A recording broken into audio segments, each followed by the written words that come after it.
After all the criticisms of Mochi is finally getting a rework. Yes, today Beniri posted a tweet where he's showcasing the Mochi no Mi move called the Chestnut Mochi.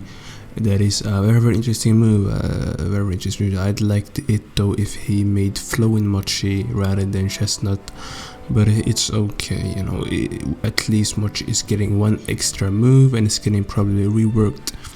Now, as we all know, when we got the Mochi showcase, most people were feeling like their expectations were not met basically, and like they felt underwhelmed by the Mochi no Mi, as they were expecting pretty interesting fruit, and what they got was a pretty basic one with less moves than Kage initially.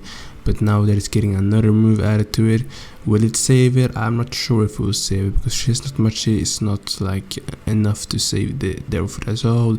Realistically, they should have made the moves a lot bigger in terms of AoE, I'd say, and make the moves bigger, make it more similar to Cannon Mochi as possible, as in, you know, have it be pretty much, you know, what Mochi, you know, should be. But you could also make up the argument that, you know, it's not awakened yet, so you cannot do the flowing Mochi and affect the environment around you, because in One Piece that is not possible, and you'd be 100% right. But that is under the assumption that we will have awakenings at all, and we can't really say that for sure. But hopefully we can get those. Of course, I wish we could, you know, get awakenings for you know, every dairy fruit possibly. You know, like Blox Fruit has the version 2 of every dairy fruit. Why cannot we have it? That is very, very true indeed.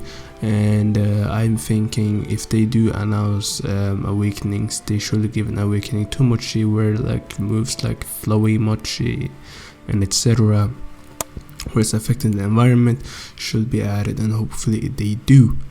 Because currently Mochi at base is kinda mid, in the same way the Gum Fruit is kinda mid.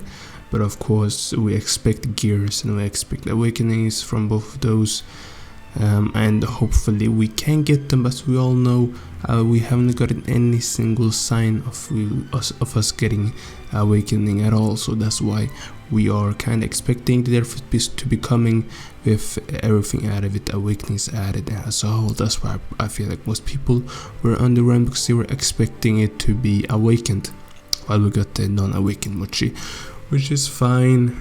At the start I won't get Mochi though, I'll only get Mochi if it has an awakening, and it's good for PvE and PvP.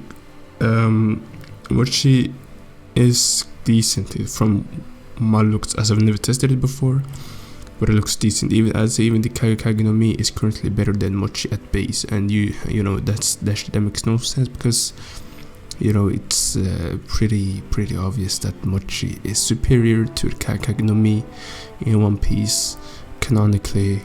So why will the Kage no Mi better? Because Kage no Mi has all these abilities that not only look better, but the Kage no Mi also has transportation, which is like ridiculous, considering it's probably gonna be a rare. If it's a legendary, then wow, I don't know why it's a legendary. I guess the moves make it a legendary. But then you can also think about it, like why can't Mochi have the same? Because I don't know, maybe because they need to give it an awakening, and if the base is already having awakening moves, you're gonna give it an awakening, which makes sense, which is why I think this is their move currently. But yeah, pretty much there's really not much to be said here. Mochi is getting an awakening, as we all know, and hopefully it is pretty good, as we, you know, I mean, they listen to the community's criticisms of Mochi, as everybody, you know, bagged on it, shat on it, and said it was trash. But yeah, man, hopefully we can get Tory Rework faster than we get Mochi Rework though, because Tory Rework's been in the woodworks for a while. But so say guys, this is everything I gotta say, and really check out my video I made about the Kage no Mi, the analysis I made, and guys, peace.